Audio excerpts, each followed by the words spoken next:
Dudes and dudettes, how are you guys? This is Chazzy and welcome back to 8-Bit Chazzy, the segment on this channel where I review the many video games that I play over the years, you know. This is going to be my first one this year and I really should do these more often. I do play games more often than watch movies, or maybe probably I don't really know. I've been watching a lot more movies lately and TV shows, but still I have played many games throughout my lifetime, so I should review more of them. But I usually tend to play something on my channel and then wait till I'm done playing that so I can review it, you know. So maybe I should do it a little bit more frequently and review games that I haven't necessarily played here, you know. But still, today I'm going to be reviewing a game that I actually finished recently on my channel. There were 10 very awesome gameplays, you know, in the playlist there, you know, and it is of course Star Wars Battlefront 2, you know. And this is the remake of the classic 2005 game, you know, that was one of the best that I've ever played, and in itself is the sequel to the 2015 Star Wars Battlefront, which is the first attempt to reboot the game franchise, you know, the game franchise. There were only 2 games I put in it. What franchise? Anyway, this one was released in 2017, and even though it's pretty old at this point, I do still think it holds up really well, you know. It's been like 6 years or so, but it still is awesome to play. It is amazing, and it was of course developed by DICE and published by Electronic Arts, the infamous EA, you know, with so many microtransaction controversies that it's easy to get lost in it, you know. And this game here is a must-have for every Star Wars fan, because if you played the original Battlefront 2 on the PS2 and Xbox, you know, you're gonna feel right at home. This one was released for Microsoft Windows, Xbox One, and PlayStation 4, you know, initially, and it actually introduced a very stellar single-player campaign where you play as an original character named Iden Versio, you know, but I'm gonna get to that later. But the gameplay itself is really awesome. The multiplayer components are really great, you know. I don't usually like playing games online because they stress me out, but I actually played this one quite a bit. I unlocked quite a few achievements, you know, so it's really fun regardless of whether you're playing offline or online. There were so many different game modes, and the very simple fact that you can create your own Star Wars battles across the entirety of the 9 movies is really awesome, you know. You can go to classic planets and newer ones and play as pretty much every single main character, you know. You can play as heroes and villains with lightsabers and the Force and whatnot. There are many different classes as well. The game has so much variety that it's really hard to begin. When you first build it up, it's really hard for you to choose where to start, you know. The same way that it's going to be hard for me to choose where to begin even reviewing it, but I think it was a really great game. Unfortunately, there were quite a few controversies regarding loot boxes and microtransactions that I will talk about as the video goes on. But still, even though it was initially criticized because of this, the game has gone on to become much better among the fan base, you know. It is very fun to play, and I myself got my hands on the Celebration Edition, if I'm not mistaken, you know, which is when you have all of the cosmetic characters, you know, all of the outfits for them, you know, pretty much everything unlocked right out of the bat. It's not exactly microtransaction induced, it's just a special version of the game that I wanted to have as a longtime Star Wars fan. So I think it's awesome, you know, just being able to play as so many of my favorite characters and go to pretty much any planet that I can imagine, you know. You can do space battles, you know, grounded infantry. It's really awesome the way that they mix things up with the special game modes as well. There are so many game modes, whether you're playing solo or in co-op, offline, online. This game has so much variety. If you're a Star Wars fan and you happen to love gaming, you really should give this one a chance, you know. Don't play the first one. Don't play the first Battlefront in 2015 because that really sucked, but this one here really is worth your time. I love it so much. It still holds up well today, and it is still a lot of fun. The graphics still look amazing despite it being last gen at this point, you know. I imagine that the game looks a lot better on PS5 and Xbox Series X and S, you know, but semantics. Before I continue and talk more about the game, let's take a look at a clip here from it.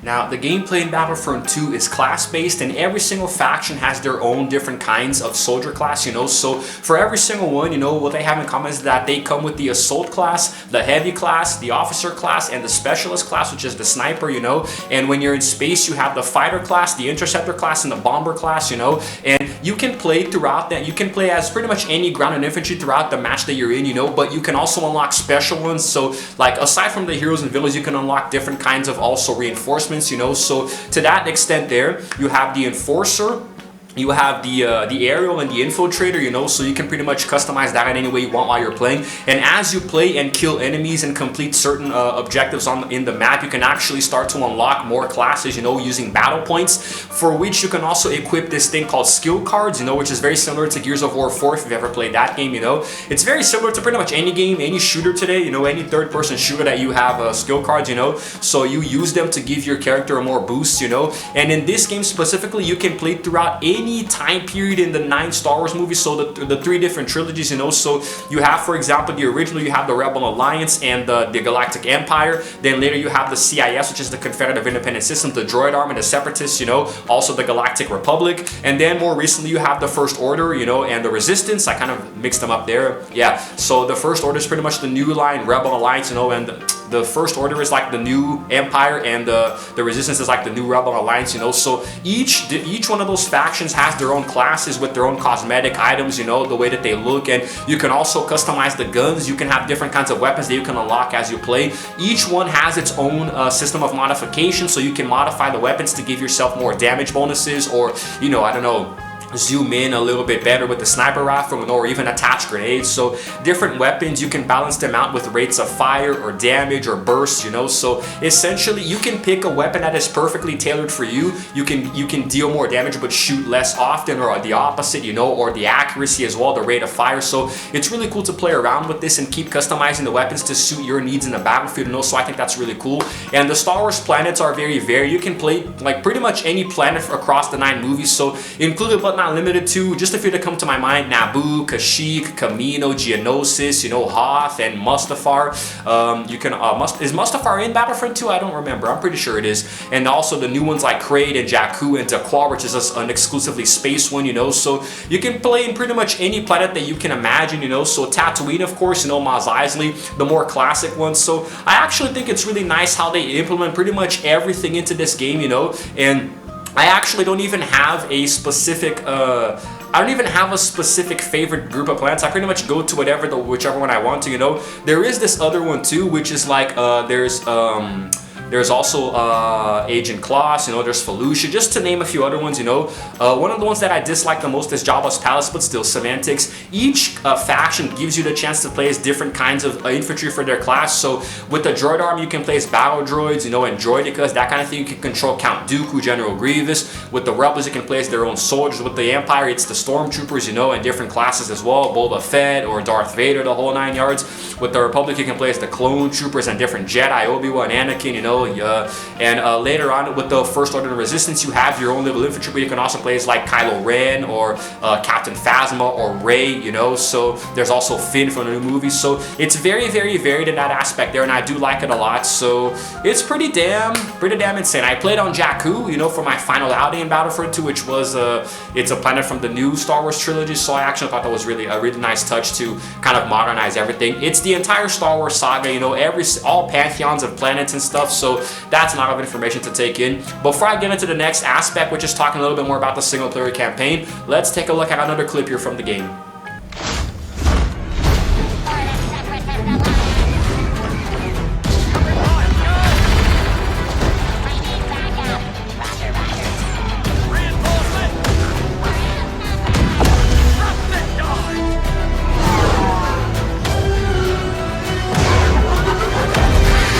There are quite a few different game modes in the game, you know. The ones that I play the most are Supremacy and Galactic Assault, you know. Supremacy is pretty much the remake of capturing the command post from back in Battlefront 2, you know. So you go around a certain map, you know, not only capturing but defending command posts while also holding off the enemy forces so they don't take your command posts, you know. It's very fun, and it can go on for quite a while, you know, depending on how long it takes for you to capture all of them, you know. So it's really cool. When you're playing online with other players, it gets really tough, you know. Galactic Assault is essentially, if I'm not mistaken, it's the mode that I played the most on my channel, which is when you basically just have to wipe out the enemy forces before they wipe out yours, you know. But there's also there's also Onslaught, you know, which you can do both in grounded and also in space, where basically it's just you against a bunch of enemy forces coming at you, you know, pretty much endlessly spawning until either the time runs out or you kill a certain amount of them, you know. There's also the Showdown, which is heroes versus villains, you know, which basically is what it says, the Jedi versus the Sith. It's really a lot of fun. The single player campaign is easily the best aspect though, because it really builds built on what Battlefront 2 tried to do with Rise of the Empire, but this one was really stellar, you know. We follow actually the events of this campaign happen between Return of the Jedi and The Force Awakens, you know, so it's really daunting at the beginning of the campaign, actually seeing the Death Star blowing up, you know, as it was in the movie, and how it actually takes a toll on the Empire, you know, which eventually dissolves and becomes the First Order. So in this case, in this one here, we follow a character. We play as Iden Versio, who is a member of Inferno Squad, you know, which is actually an Imperial Special Forces group, you know. But throughout the game, you play as her, you do your missions, you know, you kind of have this idea that the Empire is justified in what they're doing, that the Rebel Alliance is actually evil. So but eventually, as you play through the game, you start to kind of become disillusioned with the Empire, and you actually start to gradually turn towards the Rebel Alliance, you know, eventually joining the New Republic, which becomes the Resistance. So it's really cool how the campaign works around with this. The dialogue is very rich, the character models look fantastic, you know. There is a lot of surprising character development, you know, for Iden Versio, who's the main character, and all of the other squad members around you. Iden actually eventually ends up falling in love with one of her members, you know, so it's really cool how that works out, the relationship, you know, how one of the characters refuses to kind of, you know, back away, and he reports all of them as traitors, so they actually run away. We do see and play as Luke Skywalker briefly as he meets one of the characters, so it's really nice, you know, so it's really cool. The dialogue is very nice, it flows really elegantly, and the gameplay mechanics are amazing, you know. Some specific objectives to certain maps where you can also pilot some vehicles, so that's really awesome too. When you go into space, you can take control of different vehicles as well from the Star Wars universe, so you can pilot as, for example, Poe Dameron's X-Wing, or Han Solo's Millennium Falcon, you know, different iterations of it, Luke Skywalker's X-Wing, you know, different Jedi Starfighters, even Darth Maul's Infiltrator. I'm just name dropping a few of them here, you know, but the campaign also had some really cool specific moments as well. You can even play as Han Solo, you know, with him like looking all rugged and big as he escapes from a certain planet, you know, in his Falcon. So it's really cool, man. They really play around with the idea. Although Iden Versio was the central main character, you can also play as a few different ones, so there was a lot of variety there as well. Then when you're done with the actual story itself, there is the Resurrection DLC, which you're playing now many years after what happened in the regular campaign, where she is much older now. Her husband is killed, and it sends her over the edge, you know, and you have to kind of pretty much try to it's what the game says. You are resurrecting yourself, and you're trying to come back, you know, and you're trying to finish out the story there. So I thought that was really nice, you know. But pretty much it, you know.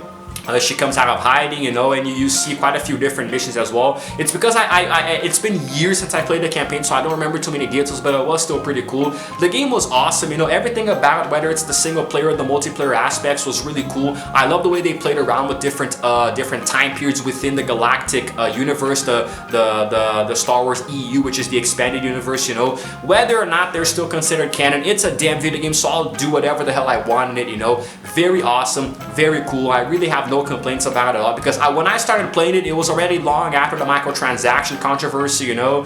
And well, speaking of which, that's what I'm about to address here. Let's talk about the black sheep in the room, which is of course EA, after I show you another clip from the game. Sector is clear. Not clear, not clear.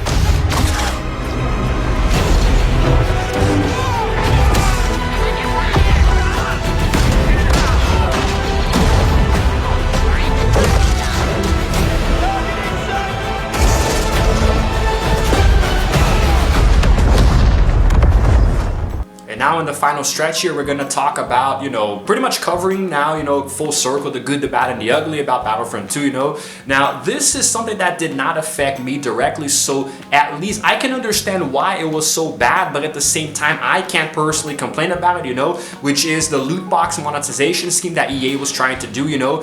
Starting off, even in the pre-release beta trials, this was a thing, you know, where basically a loot box in the game is a way for a player to gain a substantial advantage in the game without necessarily being good or even deserving it. They literally just pay for it, you know. So like sometimes a gamer who actually is playing the game normally and grinding for hours and hours won't get a decent weapon just because another player paid with his credit card to get it, you know. So it is really unfair, it's really unbalanced, you know. So Battlefront 2 had this thing where, like, for example, it would take you 40 hours or so to unlock a single hero character, but for example, you can go and buy that character for a certain amount of money, or I don't know, buy like a loot box or something, you know, or do a microtransaction and get that character unlocked right out of the gate, which of course it's a very poorly tweaked system, because sometimes a player is not good at the game, they don't really play it that well, they just want a certain character, so they pay to get the character without earning it, or they pay to earn a specific weapon, you know, that they can use to their advantage online, while somebody who's been playing for much longer doesn't have that same weapon that they actually deserve more, you know. So that's what this whole thing was about. And of course it got so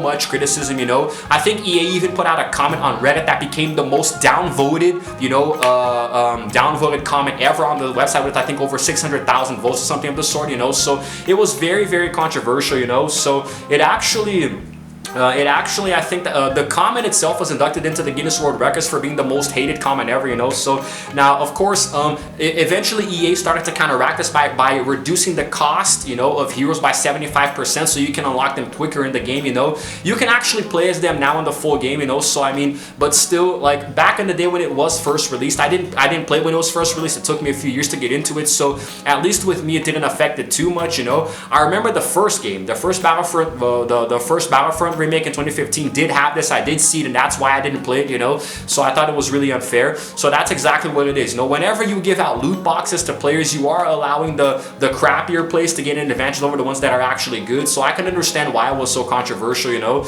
And so yes, if you're purchasing something with real money, that's, you know, not really fair to the people who don't have enough money to do it, you know.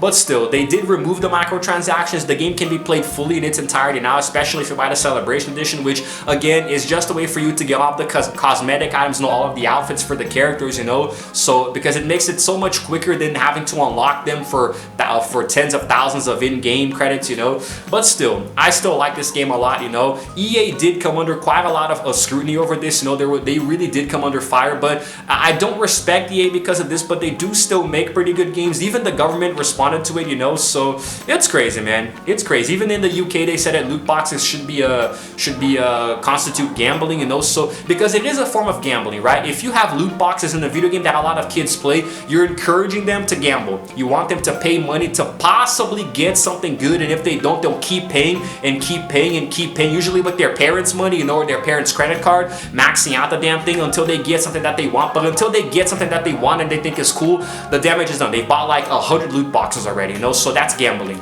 But still, the game itself, in a nutshell, combining everything, despite this controversy, I think was really good. Still a lot of fun, and it still holds up well today, which is why I'm going to be giving it a rating of 10 out of 10. I love this game so much. I don't care what you say if you disagree. This game is perfect to me. There is nothing missing. Every component about it is awesome. Very few bugs and glitches. The gameplay is amazing, very fluid. The graphics are nice, you know. The visuals, everything about it just screams perfection to me, you know. A very remarkable upgrade, you know, in terms of the first original in 2015. So that game sucked and I hated it, but I had a lot of fun playing Battlefront 2. That's why I'm reviewing it on my channel instead of the first one. I just want that one to not exist at all. So yeah, essentially that's it. I really like the game. It is still really awesome despite having been released in like 2017, you know. And if you have never played it and you have an Xbox, get yourself Xbox Game Pass with EA Play and go ahead and download it, you know. I love it so much, although it's really big now. It's like, what, 80 GB or something, you know. It's really freaking big. So many updates and DLC and stuff. But still, I hope that covered it